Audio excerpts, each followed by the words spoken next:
Hello, I'm Antonio Mora. This is the News and News.com Day in Brief on Friday, January 25th at about 6:30 p.m. So the shutdown is over. A day after President Trump said he wouldn't cave, he caved, agreeing to sign a continuing resolution to fund the government for the next 3 weeks. The Senate has already passed it, and the House should approve it this evening. The Democrats gave a little, saying they would take up funding for border security. Pressure from a bipartisan group of senators seems to have made all this happen. But it ain't over until the fat lady sings, and she's not singing. Trump made it clear that he would shut down the government or declare a national emergency on February 15th if he does not get a deal on a border barrier. There's more spinning going on than in a toy store full of tops. Trump supporters are portraying him as statesman-like, the one who was willing to compromise. Opponents countered by saying the government was closed for 35 days and that Trump has nothing to show for it other than pretty much the same deal he had before the shutdown. And hardliners on immigration are furious, feeling Trump has let them down.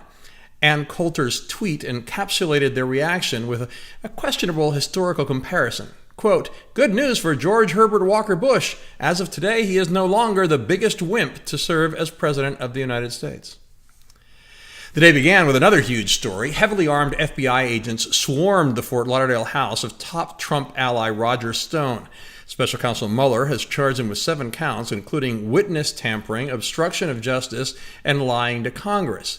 Most important, the indictment is accusing Stone of conspiring with the Trump campaign and with WikiLeaks, specifically about releases of emails damaging to Hillary Clinton. I'm not sure why a dramatic pre-dawn raid with heavily armed FBI agents was needed to arrest the 66-year-old Stone. Mueller may be sending a message because none of the other people arrested in the Mueller probe have faced that treatment. Another huge spectacle took place when Stone was released on bail. Scores of people were there, and Stone seemed to revel in the attention. He insisted he's always told the truth and that any error in his testimony was unintentional.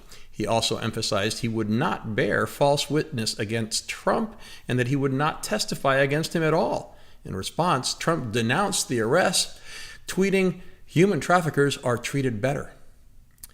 Michael Cohen's lawyer says his client will comply with the Senate subpoena and testify in mid-February. Cohen had refused to testify before the House earlier in the month because he says he fears for his family's safety after what he's called ongoing threats against his family from President Trump and Rudy Giuliani.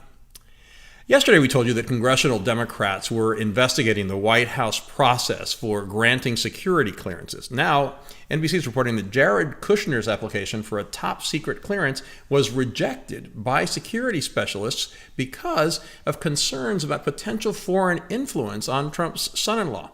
They were overruled by a Trump official who also overruled the security experts in 30 other cases.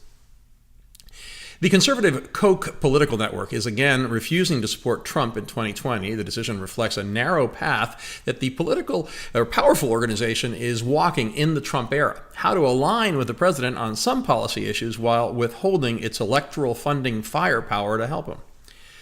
The U.S. recognized president of Venezuela, Juan Guaidó, is floating the possibility of amnesty for the country's dictator, Nicolás Maduro, if he allows a peaceful transition to democracy. At least 20 people have been killed since massive anti-Maduro protests began earlier this week after a small military uprising was defeated. Russia, however, is actively supporting Maduro, and Reuters is reporting that Kremlin-linked military contractors are protecting him. Russia is offering to mediate between Maduro and the opposition, something the latter will undoubtedly reject. Meanwhile, the U.S. has ordered non-emergency diplomatic personnel to leave the country after Maduro demanded all American diplomats leave.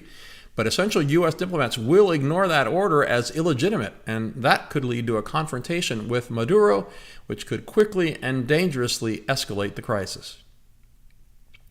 The U.S. is now considering a plan to keep some troops in Syria after all. The objective would be to keep a base in the southeastern part of the country near the border with Jordan to counter Iranian influence in the region. An awful story out of Brazil where a dam collapsed, killing at least 7, but hundreds are missing and believed trapped by the sludge. Video shows the mud flow destroying buildings in its path. Widespread evacuations are in effect. The biggest protests in recent memory have hit Sudan, and they began as demonstrations against the economy, but they are now focused on removing the country's longtime president, Omar al-Bashir.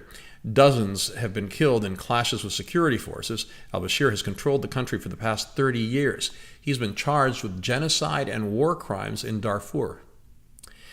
Pressure is mounting on Theresa May to take the option of no-deal Brexit off the table. Her Chancellor of the Exchequer is refusing to rule out resigning if a deal isn't reached. And Queen Elizabeth is sending a clear message to British politicians that it's time to find common ground and stop the bickering.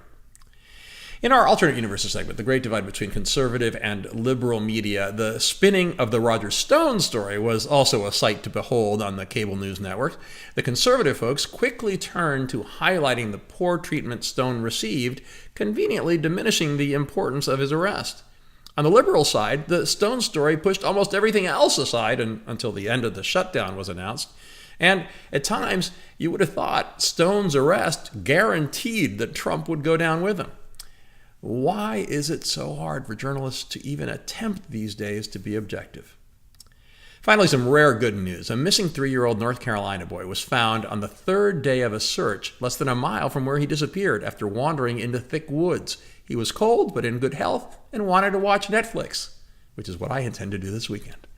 We have all those stories and much more updated around the clock 7 days a week on newsandnews.com, where you will find all you need to know in one place. Please subscribe to our YouTube channel by clicking on the right of your screen just below this video. Please follow us on Facebook at Real News and News. Follow me on Twitter at AMoraTV. Have a great weekend. I will see you again on Monday.